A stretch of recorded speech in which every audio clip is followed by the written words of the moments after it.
今天我们来炸鸡排。炸鸡排最重要的有这么几步：一就是要把鸡排这个鸡胸肉切得比较薄一点。好，我们把鸡肉切好之后，用盐和黑胡椒粉稍微腌制一会儿，然后呢，我们用这个纸巾，厨房用的纸巾，把这个鸡胸肉呢给它擦拭干净，擦干水分，不要有水分。然后第二个非常重要的步骤就是裹粉上浆。首先呢，我们要把比较这个干燥的这样的这个薄的鸡胸肉呢，先裹面粉，普通的面粉就可以。在裹完面粉的时候，我们可以把锅做热，然后倒一点点比炒菜多一点的油就行，我们不要用很多的油来炸。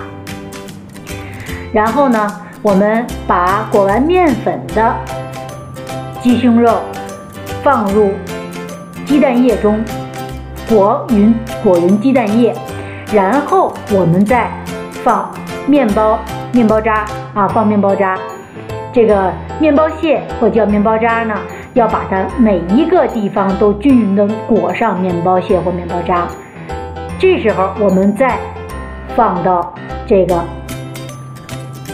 热油当中，放入热油之后，马上就把火变成中火或者中小火，这样呢，这个不至于让它的颜色变得特别的深，而且炸出来的是金黄色的。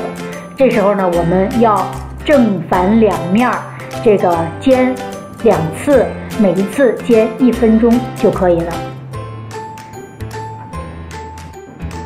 要视您的这个锅或油的这个温度，适当的呢，1分钟翻过面来看一看。如果呢这个颜色已经稍微有一点深了，您也可以用您的这个体温计，就是室温计来试一下，能够达到175度就可以了，华氏度175度就可以了。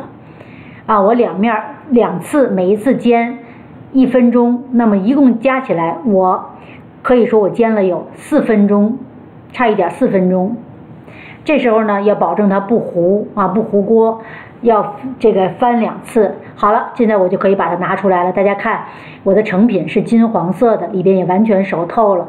这时候呢，您再把它这个切成您需要的这个块状就可以了。